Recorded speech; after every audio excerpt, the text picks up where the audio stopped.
Hello, ladies and gentlemen, and welcome back to the Golfing Greenkeeper podcast.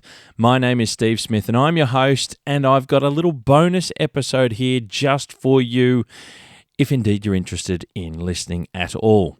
This one's a little bit different. I'm offering my opinion about a particular topic, and this one specifically is around comments made last week on another Australian golf podcast about Royal Melbourne Golf Club and the course presentation of it, and I've got a few things to say. This particular episode I've just decided to come up with. It's got no name. I probably don't even know what I could call it. Maybe Steve's Soapbox, because it's my specific opinion about something. I have no idea. But without further ado, this is episode number 133.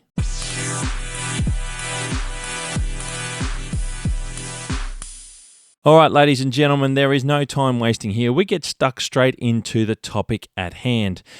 And look, really, you've heard me talk about it on the podcast previous episode. You've heard me talk about it on social media. I put a post up about it on social media, and you may have heard about it throughout social media in general, certainly if you're in Australia. And that is something that really surprised me, shocked me, and for the most part made me very, very angry. And that was the comments made last Wednesday from Mark Allen on a golf podcast that he co-hosts with Nick O'Hearn called Talk Birdie to Me. Now, I don't listen to it, and as many of you know out there, I don't really listen to many podcasts at all.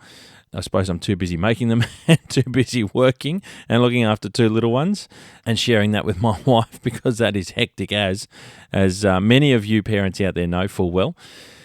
So I don't really listen to many podcasts at all. But I was sent this particular clip by a follower last week, and yeah, it was really surprising. You see, the Talk Birdie to Me podcast created a short video clip for YouTube and social media as well, which is where this video was sent around, of Mark Allen's comments. So it went around our industry pretty quickly with what he had to say. For those that aren't sure who Mark Allen is, for one, I'll give you a bit of an idea. He's a former or past Australian golf professional. He was a touring professional who is now on radio as a host, and he is on 3AW in Melbourne, which is one of the biggest radio stations in Australia. He's also a golf commentator and, as I mentioned, co-host with Nick O'Hearn on the Talk Birdie to Me podcast, which is one of Australia's most popular golf podcasts. It's right at the top of the very top of the tree. So at the beginning of their podcast last week, Mark came out with these comments, and it was in the middle of talking about something else. He's actually talking about the top 100 rankings done by somebody else, blah, blah, blah. And that's what these comments are about. It was about Royal Melbourne, and he took this little segue in, or a break in his commentary about it, because he had just played Royal Melbourne. And I'm going to quote to you, word for word, what was said on the podcast. I was playing golf at Royal Melbourne last Friday. I'll put it to you this way. It will be a small miracle if Royal Melbourne gets up for the November Australian Open, in my view. When I was there, I was asking them. They were all super confident, so I believe them. Obviously, their knowledge in grass and Royal Melbourne and fescue surrounds, which is the thing that's in question here. They were certain it'd be right. As someone who's just played a lot of golf, it would be a miracle for the fringes to be 100% anyway. Anyway, good luck. Richard Forsyth is the man in charge, and Richard, if you can get it up, you're a genius. And by the way, he may well be. End quote. Now that's exactly what, word for word, that's exactly what Mark Allen said. What did you get from Mark's comments there? I'll let you think for a minute. I'll tell you what I got. I got that he thinks the fescue surrounds were pretty ordinary, and he quite clearly doesn't think the course could possibly be ready in tournament spec by November, even though he says he believes those he spoke to at the club, but then goes on to say essentially that he doesn't believe them at all, which I thought was strange. And just for those unsure, it's actually early December when the Australian Open is on, the Men's Australian Open. So that's what I took away from it. Now, there was another rather obvious addition to Mark's comments, in my view, and that was Nick O'Hearn's absolute silence. Absolute silence. nothing in rebuttal. Nothing at all. In fact, at the beginning, when Mark pauses after he mentions that he played there last Friday, Nick asks specifically, how's it looking? Not how was it? Did you enjoy it? Are the stands going up yet? How's it looking? Now, I don't know anyone who doesn't ask the question specifically unless they are asking about the presentation of the golf course itself. It was a very specific question asked. Now, Nick didn't even offer the thought that everything would be okay. In my opinion, it kind of felt like Nick was agreeing with him, and maybe Nick's played there too, I've got no idea, but he didn't want to say anything. And the other thing to note is that Mark didn't need to say anything at all, because he was actually telling a story about, like I mentioned, this other topic altogether. Had nothing to do with Royal Melbourne's preparation for the Australian Open. But he chose to say something because he cut himself off at the beginning of it when he said, I was playing golf at Royal Melbourne last Friday. Then he paused and he goes, I'll put it to you this way. Now go and find the clip if you want to. Go and watch there's a video, the whole podcast episode is on video, so you can go and see it in full context. Full context. And I think I've tried to include the context there just the same. But you can go and watch it for yourself and make your own opinions, which I would actually invite you to do. Mark believes strongly enough in what he saw at Royal Melbourne that he needed to grab the spotlight, in my opinion, and throw a great big question mark out there on Royal Melbourne for the public to then throw around, which they very much did last week. It was going all over the place on social media. That's how I got hold of it. Now, one of the things that I've learnt doing this podcast is that when you're the host, nothing comes off by chance. Pretty much the discussion, you know what you're saying. Sometimes you'll go down different avenues and different rabbit holes, but you know that you're recording a podcast and you know what you're thinking about saying, and you very much know what to say and what not to say because it's going out to the public. Guests are a little bit different because quite often they're not experienced in doing podcasts or doing media, that sort of stuff. So sometimes they'll say things that they may not want to say or inadvertently say something the wrong way. That's a given. But when you're the host, it doesn't happen like that. Now, I haven't been doing this a very long time. I'm far from an experienced media person. But one thing I know is that you don't say things off the cuff without knowing that you're about to say something off the cuff. And you don't say things by accident. They don't happen. It just does not happen. Because you know what you're doing. It becomes second nature to you that you know what you're about to say. So when I say Mark Allen didn't need to say those comments and that he chose to say those comments, it's a very obvious thing because I go back to, it doesn't happen by accident. You can't get flustered. You don't get flustered about the microphone. You don't get flustered and you go, oh, geez, I didn't mean to say that or whatever. It actually doesn't happen. So if ever a host says something off the cuff on a podcast or they say they said the wrong thing or whatever, it doesn't happen. They know exactly what they're saying and what they're about to say very clearly because they're professionals and they've done it a lot. I'm saying and I'm calling that out because I do it and I know that it doesn't happen by accident. Now, my guess is Mark has told a number of people he knows closely just what he saw and what he thinks. Hey, we all do that, don't we, from time to time? But did Mark need to broadcast that out into the public arena and cast aspersions over Royal Melbourne Golf Club and the people that are working hard preparing the golf course? That's the ultimate question from where I sit.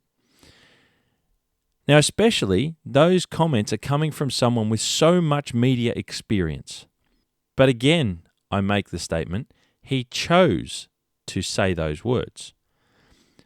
Now, first things first, I'm not going to pretend to speak on behalf of Director of Courses Richard Forsyth of Royal Melbourne, and I'm certainly not going to pretend to speak on behalf of the Royal Melbourne Golf Club. That's not going to happen. And I will clarify, I haven't seen the course this year, unlike Mark, who's obviously recently just played it. I have had some people send me some photos, but again, without being there, I can't make a comment on what I think it is or isn't, because photos are photos, and without being rude, it doesn't tell me much.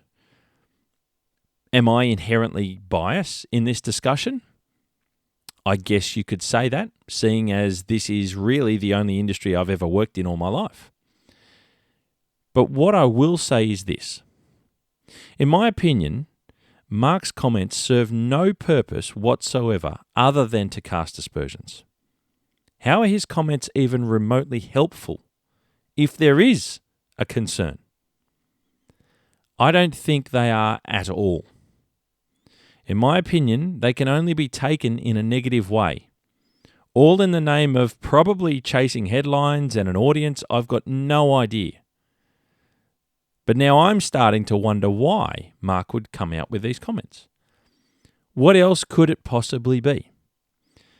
Because if it was to provoke conversation and ask the question over what he saw at Royal Melbourne, it would have been framed as a question, inviting an opposing opinion, rather than how he delivered it as a straight-up comment that there was some great deal of concern that he didn't think the golf course would be ready in time for the Australian Open. Why am I commenting and talking about this? Why does it matter that a media personality in golf has come out with a comment like this? Well, I'll tell you. At golf clubs and golf courses, a big part of the week in, week out, under the breath, backhanded comments from people whinging about golf course presentation is because of people that comment exactly like Mark Allen. In the same way, they throw these comments around like confetti. I cannot begin to tell you how many times during my nearly 10 years as a superintendent I had to defend myself, my team, and my club, with players and members sometimes having a whinge at what they thought, not what was, but what they thought was a problem on the golf course. And I'll extrapolate that out for you. People whinging about any golf course because they don't know what's going on. And more often than not, it is a direct reflection on how people played that particular day, which is a worry. Ask the question first if you're wondering just what is going on, people. Just ask the question. It's not that hard. Mark said that he did ask the question, but then didn't probably agree with what he was told. Now, I clearly don't know Mark Allen from a bar of soap. Apart from the fact that he's been around a lot longer than I have, he's been a professional golfer, he is a radio personality and a professional in media. And I'm just a bloke from the mountains. A bogan from the bush, if you like, who was a superintendent and lost his job when the club closed down. But I've fought people's comments like this before the finished product has been seen throughout my career. It's damaging and I'm over it. And comments like Mark's need to be called out. Now, that aside, I'm all about trying to help people learn and improve their knowledge base about golf courses and golf course maintenance, which is at the heart of the Golfing Greenkeeper and the Golfing Greenkeeper podcast. That's why so much of what I do is what it all started from.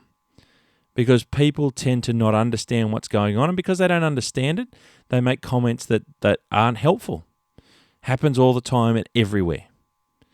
That's what this is all about for me. This is why it struck so much at the center of everything that I believe in and what I'm working on with the Golfing Greenkeeper and trying to educate people. So again, to me, this is then about education. This is about education, and it's also about communication. And that's one of the things that our industry, in the greenkeeping industry and the maintenance industry, we don't do very well at all. So I'm all about trying to help people learn and improve.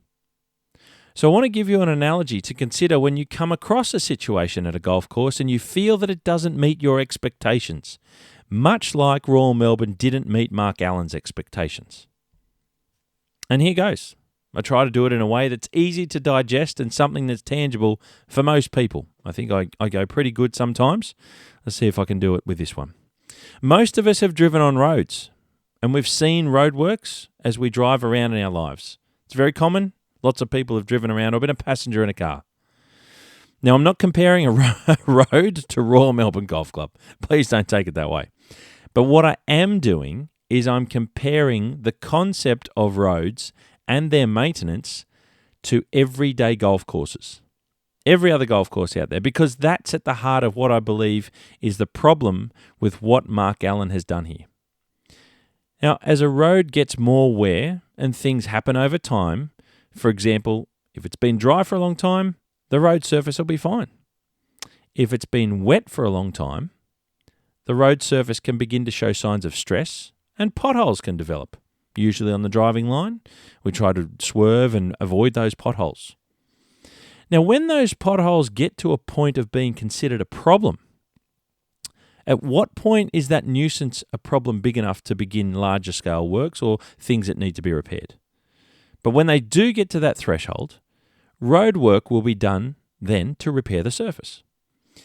Have you ever seen roadworks when they repair the surface of a road? It usually involves all sorts of different things. And quite often it just starts with patch-ups and more patch-ups and more patch-ups until the scheduled work begins, when they often do some bigger works before it's fully fixed and looks like new again. Now, I have absolutely no idea how Royal Melbourne looks right now, as I've said, and that is not the point, and that's also what I'm trying to say. It's more about the way that Mark's made these comments and what happens at every other golf course in the same vein. What I do know is that the weather can't get any colder and the turf can't look any worse than right now in the depths of winter. Doesn't matter which golf course you're on south of, say, Brisbane. It's the off-season when grass is not actively growing. Now, when the road work is happening on repairing the road surface, it often looks much worse than it did when there were only a few of the potholes, right? But what we don't know is how long it takes to repair what they've done and how well that they can repair it. The road workers know all that information because that's what they do every day for a living. But we as the general public, the drivers, have no idea. And I've driven on thousands and thousands and thousands and thousands of kilometres of road around Australia. And I have no idea how long it takes to fix a road, repair a road, rebuild a road. No clue. But the road workers do, because that's their job. Same goes with turf on a golf course. Strangely enough. Now, the team at Royal Melbourne Golf Club, they will know their timetable. They will know what they have to do, and they'll know how long it takes to do. You know why? Because that's what they do every day for a living. And the people that play Royal Melbourne right now are seeing a golf course, admittedly, one of the best golf courses in the country, arguably the best golf course in the country, and they're going, what's happening here? In the case of Mark Allen. The Open isn't far away. What's going on? But these people are not the experts in maintaining turf, no matter how many roads they've driven on, or, in this instance, no matter how many golf courses they've played. So here's a tip for the golfers out there and the Mark Allens of the world. Before you go shooting your mouth off about how you think the course will take a miracle and name the people in public, essentially putting a target on their head for something that hasn't even gone close to happening yet, hey, maybe you should ask some questions to the right people to see what they are up to so you can learn a little bit more about what's going on. And when they tell you what's going on and that it's going to be okay, maybe, just maybe, you should believe them and take their word for it instead of casting aspersions to the entire public about something you actually know very little about. And that's why I believe Mark Allen should be more conscious about what he says. He's in a position in golf media that matters and has great influence. Whether he believes it or not, I don't know, but he does. He has great influence on a very wide audience. After all, Royal Melbourne is in the middle of getting ready for the Australian Open, and last time I checked, it's not November yet. I don't know what they're doing to prepare for it. Do you? The only thing Mark has done is show other uninformed regular golfers that they can shoot their mouth off and badmouth a course where they don't know what's going on, all because, as Mark so eloquently put it, he is, in inverted commas, someone who's just played a lot of golf. And that, ladies and gentlemen, says it all right there. Now, I've played a lot of golf. Trust me, I have. But I don't pretend to be anywhere near good enough to tell a professional golfer what they're doing wrong and what they could be doing better. That's not my area of expertise. You know why? I've never been a professional golfer. I've never walked in those shoes. I've never competed in a single event as a professional. I've played lots of golf and I've watched lots of golf. And believe you me, when I say I've played lots, I've played lots. But I've never been a professional. And I wouldn't even know the first thing. Now, it leads me to something recently that happened in the media of a different sport. You might remember a few weeks ago now, Billy Slater, the Queensland State of Origin coach, was in a press conference in Perth when he singled out a reporter who apparently repeated some slanderous comments that apparently were said by one of Billy Slater's peers. Billy called this reporter out for making these accusations, saying that those in the media and the public eye have a responsibility to be careful and conscious about what they say and how they say it, because it can be harmful. And in Billy's example, it was about Billy himself. Now, in this instance, I'm talking about a golf course, not a person. But those comments can be harmful to our industry and, more broadly, the sport of golf. And I've said it before to a number of people that I know and to others that have asked me the question. I still believe that from time to time, our own sport, those in our own sport damage our sport because they say the wrong things. Now, I've learned a couple of things about being in the media during my time of my wonderful podcast that all you fantastic listeners out there tune into regularly, and I really do appreciate all your support every day. But I've stopped and I've thought about it a number of times. The more people that listen, I suppose inherently the more influence there is. And that can be a dangerous thing. With that thought and with that knowledge that there are more people listening every week to my podcast, to this, the Golfing Greenkeeper podcast, sometimes I stop and have to just double check myself because I do get a little bit nervy about what I say and how I say it. Because you do have to realize that what you say can be harmful sometimes. So if you do say it with a forked tongue, or you do say it in a somewhat slanderous way, there will be consequences to those people who listen. It can be harmful. Like I've said, I've stopped and thought about it. I've stopped and thought about what I want to achieve with the podcast. There's many things that I want to achieve. And one of those things is to make sure that I stick with my core belief that we have a media platform, and that I have this media platform, thankfully, thanks to everyone listening, for spreading good and important information. That goes for anyone in golf media, in my opinion. Doesn't matter whether it's a podcast, it's audio, doesn't matter whether it's television, doesn't matter whether it's print, doesn't matter whether it's social media. That's a platform for our sport. And my core belief is that it's for spreading good and important information. And we have that responsibility. It's not for spreading unhelpful and incorrect information and assumptions. That's a very slippery slope in my eyes. And I think about that regularly. And for the record, I have no problem with anyone who doesn't like a particular golf course. I don't care which one it is either. You can say what you like about Royal Melbourne. You might not think it deserves to be in the top 50 for all I know. It's your opinion. Who is anyone to tell you that your taste is incorrect? That what you like is not right? And what you don't like is not right? No one can do that. And Mark Allen can make all the comments he likes. But when they are damaging in a particular way, and I know what damages our industry, I'm pretty confident in saying that most people who play golf and most golf professionals have no idea what damages our industry. And they do throw these things around.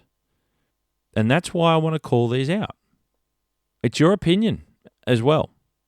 So no one can tell you that your opinion's wrong.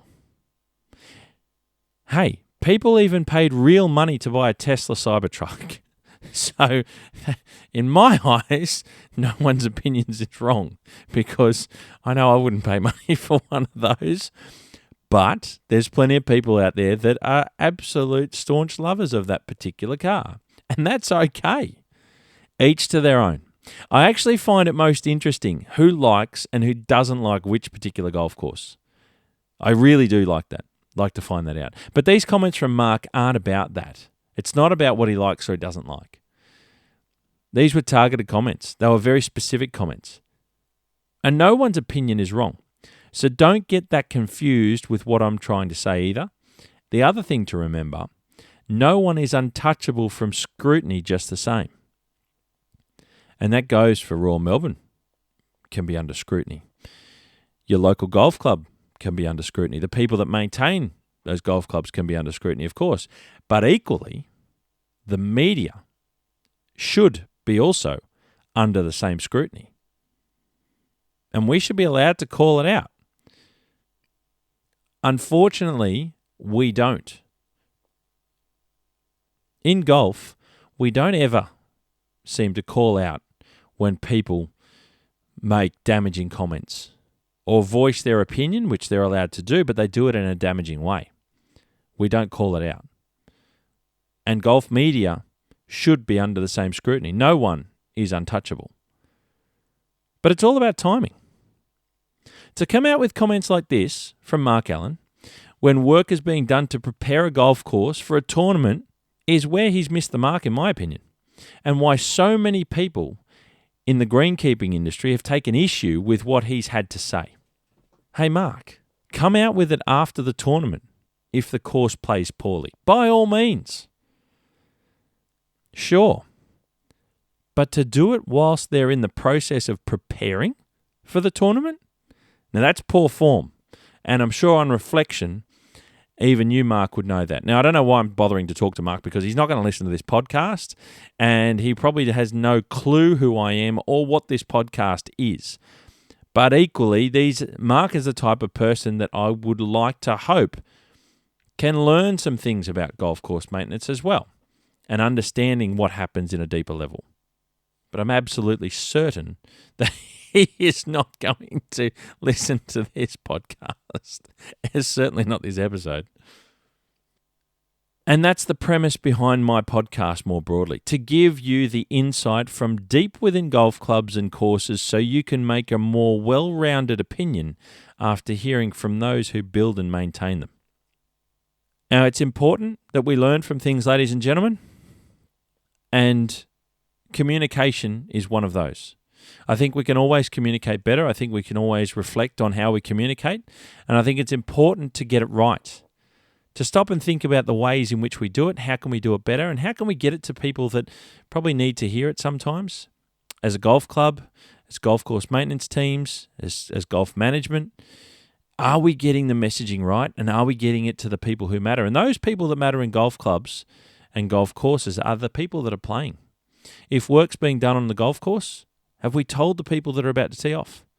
And I've said this time and time again about course renovations, for example, and then springtime and autumn time when often renovations are done on the greens.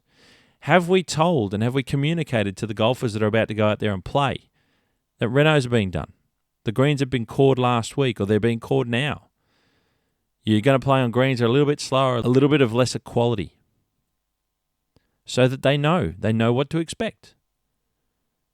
Think about that. Think about how you can do it better. because that is inherent. That is an inherent part of what causes a lot of these problems, in my opinion. So a lesson from this, in my eyes, and it's not about, I'm not out to bag Mark Allen, not at all, but I will call out his comments. As a person, I'm sure he's a wonderful person. I'm sure, and he does. You know what? The strange part about all this, and what made me so much more frustrated with Mark's comments is I actually enjoy listening to Mark on the radio. I used to enjoy listening to him a lot on the radio. He used to have a good sports radio program that I used to listen to that used to come through Sydney radio. But then there were some changes with the radio station, and we don't get that anymore. But I like listening to his commentary. I like listening to Mark's comments and as a radio broadcaster. That's probably why I was so frustrated equally with his comments, is because not only were what I felt was ill-informed and a poor way of talking about it and communicating it to the golf industry, was that he's someone who I actually enjoy listening to. So it cut deep on two levels for me. So what can I tell you? But communication is something that we can all strive to do better with. And I recall instances, and plenty of them, where I got it wrong and I could have done better. And I think that what I'm trying to say, it's not about blaming anyone. We hear it a lot from lots of different people, and quite often it's from better players and good players and sometimes professionals. But what we've got to be sure of is that, did they have all the information before they made their comments? Could we have helped improve that? And would that have helped their comments become more measured? And I think back to the recent conversation I had with Superintendent Adam Lamb from Commonwealth Golf Club. And he did say, I remember in the conversation we were talking about some of the things that we got wrong, that he got wrong through his time and his career. And some of the things that he learnt about. And I remember him saying that he'll hear what people say when they make comments that aren't the nicest things to say about the golf course. But he'll only respond if they ask him a direct question. And I took a lot from that, because that's probably something that I struggled with as a superintendent. I took everything to heart, and sometimes I did say things in reply, probably when I didn't need to, and certainly when I shouldn't have, because it wasn't a question. And that was something that when Adam and I were chatting, it stood out to me, because I remember a number of instances where I probably got it wrong. But there were times when I was defending my staff as well, and I called members out in particular with their comments. So there's times when you've got to call it out, but there's more times when you don't need to say anything. You let people vent, and that's often what it is. And you reply if they ask you a question. As Adam Lamb said it so perfectly. That's a great podcast episode to listen to. Was my chat with Adam Lamb on John Deere Golf Keeper of the Greens. So communication's a big thing, and it will forever be a big thing in our sport, and certainly in our industry, and specifically in the greenkeeping industry, because we have to cross over that barrier from the maintenance side to the players. And it's not easily done. It's hard to do. And sometimes it's interpreted the wrong way as well. Now, how do you get past that? They're things we have to think about. How can you make it a much easier way to digest? If you're talking about something and communicating what's happening on course, remember, can it be digested by someone who knows nothing about maintenance? These are all the things to think about. I've had 12 plus years to think about it since I lost my job and my golf course closed down at Katoomba. As you can imagine, I've had a lot of time. But for everyone out there listening to this, on both sides of the equation, or all three sides, be it maintenance, management, and golf as players, we can do better. We can always do better, and how can we do that? So, ladies and gentlemen, I hope you took something out of this. I hope that there's something that's insightful for you, but equally for those listening that have made comments in the past about a golf course. I've done the same thing. I play golf. I used to play a lot of golf. I've made comments to people that I've played with, and I've made comments to people afterwards that are in my close circle of friends. And then later to find out that I was wrong in my assumptions because I didn't know what was happening, didn't know what was going on. Some instances where staff weren't there anymore. Key positions weren't filled, i.e. superintendent's roles. Didn't ask the question, didn't know, walked off thinking I knew what was going on. I'm pretty good at picking things, but you know what? You don't always. You don't always know everything. And that's more and more important that I learn that every week that goes by with this podcast, and hopefully I'm sharing that with you as well. So it's all about learning. It's all about understanding people and communicating better. It's not about slandering people. Far from it. That's important. That's very important, actually. That's a very, very important point. But to call out someone's comments, understand why they made them, and hopefully then they can sit there and go, okay, understand that, and move on. I'll leave you with these last couple of thoughts. There's an old saying, if you don't have anything nice to say, don't say anything at all. And I'll add this, unless you want the spotlight. Ladies and gentlemen, I won't take up any more of your time. I do hope you got something out of that one, something a little bit different. Steve's Soapbox, I'm not sure if I like that anyway. Please like, share, subscribe. It's a quick sign-off because it's a shorter conversation and a shorter episode, but one I wanted to drop in the middle of. Please like, share, subscribe. Any comments and questions, whatever you want to say, please feel free to get in touch with me, as you know, through the channels. Message me on social media, thegolfinggreenkeeper@gmail.com if you feel you would like to send me an email. It doesn't matter what your opinion is either. I'm happy to hear everything. Ladies and gentlemen, I'll leave you with it. Till we meet again next week. You hit 'em clean, we'll keep 'em green. And FYI, I've got a fantastic episode of John D. Golf Keeper of the Greens coming up on Monday. I'll catch up with you very soon.